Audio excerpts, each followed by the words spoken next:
Sai una cosa che mi è successa l'altro giorno? Stavo camminando per strada, guardavo le vetrine dei negozi e a un certo punto mi sono reso conto che stavo pensando in italiano. Non stavo traducendo niente, pensavo direttamente, tipo che bella giacca, ma costa troppo. E me ne sono accorto solo dopo. Ah, è una sensazione bellissima, vero?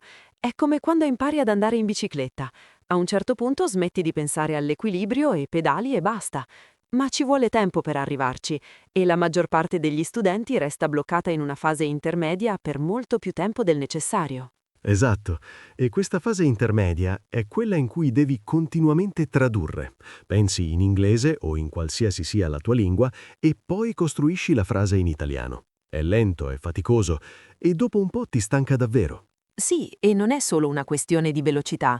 Il problema vero è che quando traduci, il tuo cervello è sempre un passo indietro.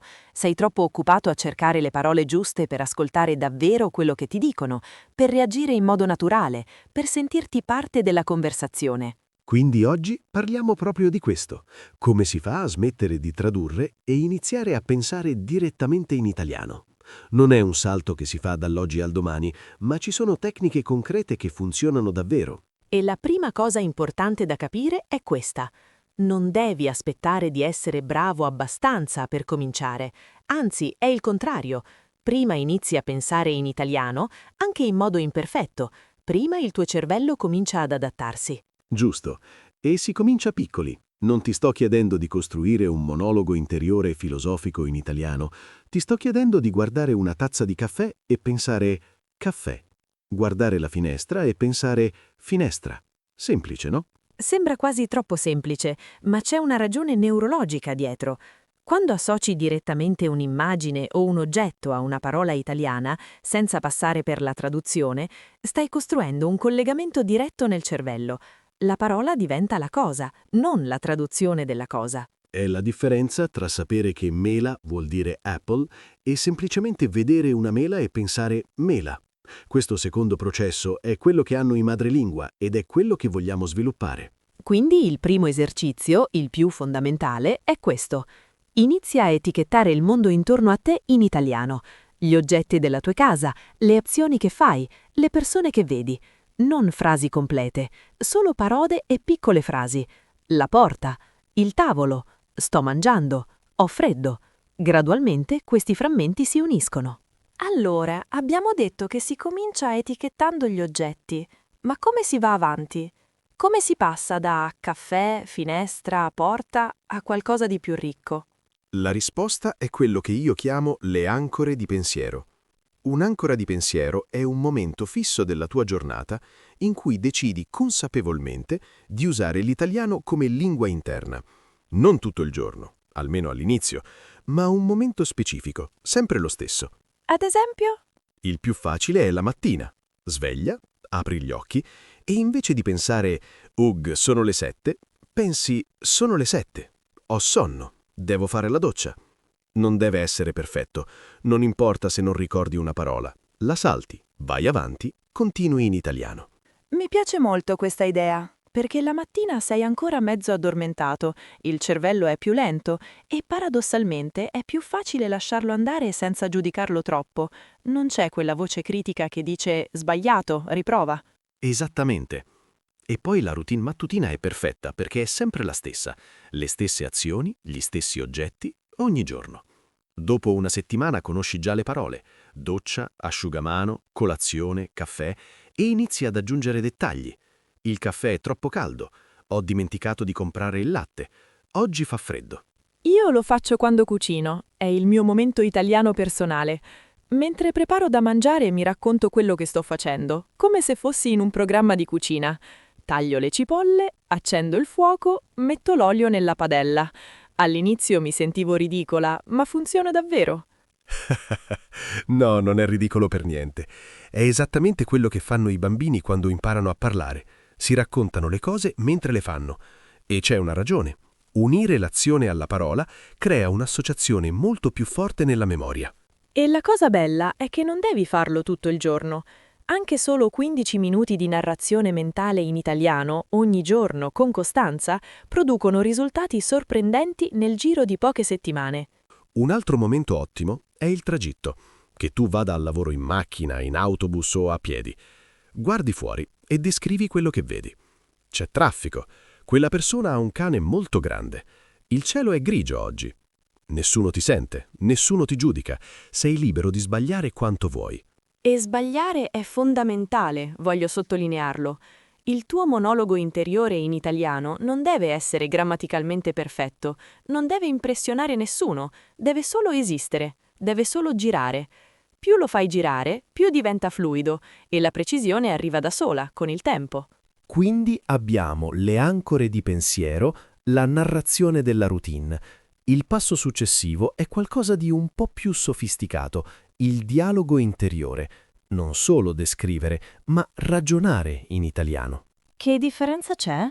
Descrivere è piove o freddo, prendo l'ombrello. Ragionare è piove, ma ho dimenticato l'ombrello a casa, prendo la metro o aspetto che smetta. Ma tanto poi smette sempre dopo 10 minuti. Vedi, stai valutando, decidendo, dubitando, tutto in italiano. È quello che io chiamo il commentatore interno. Immagina di avere un piccolo giornalista nella testa che commenta tutto quello che ti succede, come se stesse descrivendo la tua vita a un pubblico. Non solo i fatti, ma le opinioni, i dubbi, le reazioni. Mi piace questa immagine e la cosa interessante è che il commentatore interno esiste già in tutti noi, lo usiamo continuamente nella nostra lingua madre. Il lavoro è semplicemente cambiare la lingua in cui parla. All'inizio è faticoso perché ti accorgi di quanto spesso quel commentatore parla. È sempre lì, valuta, critica, pianifica, ricorda. E quando provi a farlo parlare in italiano, ogni tanto si ribella e torna alla lingua madre, soprattutto quando sei stressato o stanco. Sì, questa è una cosa importante da sapere. Lo stress è il nemico numero 1 del pensiero in lingua straniera. Quando sei sotto pressione, il cervello torna automaticamente agli schemi più consolidati, cioè la tua lingua madre. Non significa che hai fallito, significa che sei umano. Quindi non sentirti in colpa quando succede. Nota semplicemente che è successo e quando puoi rientra in italiano. Come se tornassi su un sentiero dopo una piccola deviazione. Un esercizio concreto per sviluppare questo dialogo interiore è fare delle domande a te stesso in italiano. Prima di prendere una decisione qualsiasi, anche banale, formulala in italiano. Cosa mangio stasera? Rispondo a questa email adesso o dopo? Vale la pena aspettare l'autobus o vado a piedi? Le domande sono potentissime perché attivano il cervello in modo diverso rispetto alle affermazioni. Una domanda chiede una risposta e la risposta attiva ancora più italiano. È una catena. E poi c'è un livello ancora più profondo. Esprimere emozioni in italiano. Non solo fatti, ma sentimenti. Sono stanco ma soddisfatto. Questa situazione mi innervosisce. Sono contento di come è andata oggi. Questo è il livello in cui la lingua smette di essere uno strumento e diventa parte di te. Sì, e ne parleremo meglio nella prossima sezione, perché le emozioni hanno un ruolo chiave in tutto questo. Ma intanto l'esercizio pratico di oggi è: scegli una decisione che devi prendere, anche piccolissima, e ragionaci sopra in italiano, ad alta voce se puoi, o in silenzio, va benissimo lo stesso. Parliamo di emozioni, allora. Perché le emozioni sono così importanti quando si tratta di pensare in una lingua straniera? Perché le emozioni sono il collante della memoria. Quando una parola o una frase è associata a qualcosa che hai sentito davvero, non solo letta su un vocabolario, entra nel cervello in modo completamente diverso, più profondo, più duraturo. È per questo che le parole che impari in contesti emotivamente intensi le ricordi sempre. Se hai litigato con qualcuno in italiano, o ti sei emozionato guardando un film, o hai riso a crepapelle per una battuta, quelle parole non le dimentichi più. Esatto. E il problema di molta didattica tradizionale è che è emotivamente neutra. Studia questa lista di vocaboli, coniuga questo verbo, leggi questo testo. Tutto corretto, tutto utile, ma senza emozione, senza attrito emotivo, le parole scivolano via. Quindi come si usa questo a proprio vantaggio? Un modo molto efficace è il journaling in italiano. Non un diario formale, non un saggio, proprio uno sfogo. quello che hai vissuto oggi, come ti sei sentito, cosa ti ha fatto arrabbiare o sorridere. E scrivi come viene, non cercare le parole perfette. Se non sai come si dice una cosa, descrivila in altro modo, usa sinonimi, inventa, ma non uscire dall'italiano. La scrittura costringe il cervello a cercare le parole e quella ricerca è apprendimento. Io ho tenuto un diario in italiano per 3 mesi e devo dire che è stato uno dei metodi più potenti che abbia mai provato. All'inizio scrivevo 3 righe a sera, poi diventavano 5, poi 10 e mi accorgevo che stavo pensando alle cose da scrivere già durante il giorno, in italiano. Ah, questo è il segnale. Quando inizi a formulare i pensieri in italiano prima di scriverli, non stai traducendo, stai pensando. Il diario diventa quasi un allenamento per il pensiero. C'è anche un altro aspetto legato alle emozioni, l'input. Quello che ascolti e guardi alimenta la tua voce interna in italiano. Se consumi contenuti italiani ogni giorno, podcast, serie TV, canzoni, stai letteralmente popolando il tuo italiano interiore con voci reali, intonazioni reali, espressioni reali. Ed è diverso dallo studio. Quando studi, sei in modalità analitica. Quando guardi una serie e ti appassioni ai personaggi, sei in modalità emotiva. E quella modalità emotiva è molto più efficace per interiorizzare la lingua. Quindi, se ancora non hai una serie italiana che ti appassiona, trovane una. Non guardarla con i sottotitoli nella tua lingua, mettili in italiano o toglili del tutto se puoi. Lascia che la lingua ti avvolga, anche se non capisci tutto. Il cervello colma i vuoti da solo. E man mano che le voci dei personaggi diventano familiari, noterai che cominciano ad apparire nel tuo italiano interiore. Prendi in prestito le loro espressioni, il loro ritmo. È completamente normale, è così che funziona. C'è un concetto che mi è sempre piaciuto molto e che voglio condividere, quello della modalità italiana. L'idea è che, un po' come un attore che entra nel personaggio, tu possa imparare ad attivare un interruttore mentale che ti mette in modalità italiana. Spiegati meglio. Quando sai che stai per usare l'italiano, che sia una lezione, una conversazione, anche solo il tuo momento di narrazione mattutina, c'è un piccolo rituale di transizione che aiuta il cervello a cambiare gear. Può essere qualcosa di fisico, sedersi in un posto specifico, mettere le cuffie, prepararsi un caffè.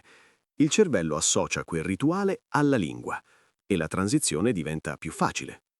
È interessante perché funziona anche al contrario. Se hai uno spazio fisico o un momento sempre dedicato all'italiano, il cervello comincia ad aspettarsi l'italiano in quel contesto. La resistenza diminuisce. E poi c'è il segnale definitivo che il processo sta funzionando davvero. Sognare in italiano. Non tutti ci arrivano e non è necessario per considerarsi fluenti, ma quando succede è un momento un po' magico. Ti è mai successo? Sì, una volta ho sognato di litigare con qualcuno in italiano. Non ricordo nemmeno di cosa, ma mi sono svegliato e ho pensato: aspetta, stavo parlando italiano nel sonno. È stato strano e meraviglioso allo stesso tempo. Litigare in italiano nel sonno è abbastanza avanzato, direi. Ma è vero che il sogno in lingua straniera indica che quella lingua ha raggiunto uno strato molto profondo della mente. Non è più una sovrastruttura, è diventata parte del tuo sistema. Bene, prima di chiudere vogliamo lasciarvi con una sfida concreta. 7 giorni, 7 abitudini diverse, una al giorno, per iniziare a costruire il vostro italiano interiore. Giorno 1. Etichetta 5 oggetti in italiano ogni mattina mentre fai colazione. Giorno 2. Narra la tua routine della doccia in italiano, anche solo mentalmente. Giorno 3. Prendi una decisione durante la giornata e ragionaci sopra in italiano.